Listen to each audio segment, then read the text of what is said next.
परीक्षा है, तैयारियों की अगर बात करें तो किस तरीके की आपकी तैयारी रही है, कितना वक्त देते थे आप पढ़ाई में, कौन सा सब्जेक्ट आपने चूज किया?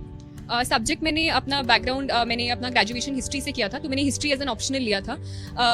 घंटों की बात है या फिर टाइम की बात है तो काफ़ी एक डिमांडिंग एग्जाम तो है, क्योंकि सिलेबस काफ़ी ज़्यादा है, 3 स्टेजेस होते हैं, हर किसी की अलग डिमांड होती है, तो टाइम तो काफ़ी लगता है, पर हर किसी का अपना अपना अलग रहता है। तो कभी मैंने ऐसे घंटे काउंट नहीं करने की कोशिश की, ये कोशिश करती थी कि जब पढ़ रही हूँ तो वो क्वालिटी टाइम हो कि उसमें टाइम ना वेस्ट हो।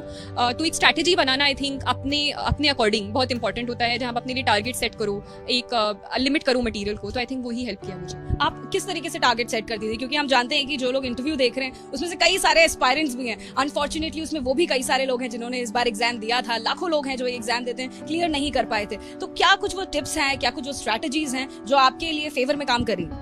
आई थिंक क्योंकि मटेरियल बहुत ज़्यादा अवेलेबल है इस समय मार्केट में यूपीएससी का, तो मटेरियल को चूज़ करना सबसे ज़्यादा इंपॉर्टेंट हो जाता है। तो apart from the basic books जो कि ऑलरेडी लोगों को पता होती है कि इस सब्जेक्ट में, उसके अलावा मैं सिर्फ अपने नोट्स पर ज़्यादा फोकस करती थी रादर देन कोई बहुत स्पेसिफिक मटेरियल। तो करंट अफेयर्स की भी मैं न्यूज़पेपर पे बेस्ड सब्जेक्ट जो आपका वो है सिलेबस है, तो सिलेबस के अकॉर्डिंग जो कीवर्ड्स हैं उसके अंडर में अपने नोट्स बनाती रहती थी और उसको ऐड ऑन करती रहती थी ऑन अ डेली बेसिस अपने। तो वो आई थिंक मेरे को आंसर राइटिंग में काफ़ी हेल्प किया in terms of providing an edge, in terms of a better answer. तो आई थिंक ऑप्शनल में भी जो कि मेरा हिस्ट्री था और करंट अफेयर्स में I use my own notes which I think help. Shruti, आपका कौन सा अटेम्प्ट था?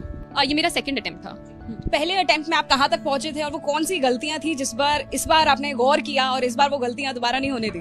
पहले अटेम्प्ट में आई थिंक सबसे बड़ी जो मेरी गलती थी वो फॉर्म फिलिंग में कहीं रह गई थी। एक अनफोर्स एरर की वजह से मेरा जो मीडियम था मेंस एग्जामिनेशन का वो इंग्लिश से हिंदी हो गया था, तो मुझे वो अराउंड 7 पेपर्स हिंदी में लिखने पड़े थे 3-3 घंटे के। तो वो एक मेजर इशू था जिसकी वजह से मैं 1 मार्क्स से रह गई थी इंटरव्यू कॉल के लिए, केवल 1 नंबर से रह गए थे?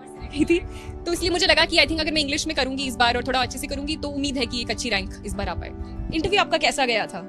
इंटरव्यू मुझे लगा था अच्छा जाएगा, मॉक्स भी अच्छे जा रहे थे, पर मैं इंटरव्यू के बाद इतनी खुश नहीं थी और मेरे कुछ दोस्त और मम्मी पापा आए थे तो मैं आकर इनफैक्ट रो दी थी इंटरव्यू के बाद। इतना ऐसे क्या सवाल आपसे पूछ लिए गए थे? मुझे लगा था कि थोड़ा फैक्चुअल बेस्ड हो गया था, मुझे थोड़ा कॉन्वर्सेशनल चाहिए था, तो इस मुझे मतलब वो मैं थोड़ा सेल्फ क्रिटिकल भी आई थिंक ज़्यादा हो गई थी और मुझे उम्मीदें शायद ज़्यादा थी। पर ये तो बाद में पता चलेगा कि कितने मार्क्स आए इंटरव्यू में, पर मैं इंटरव्यू के बाद थोड़ी मैं एप्रीहेंसिव थी कि शायद वो थोड़ा पुल डाउन। एक आध अगर सवाल आप बता दें हमें, क्या पूछे गए थे इंटरव्यू में?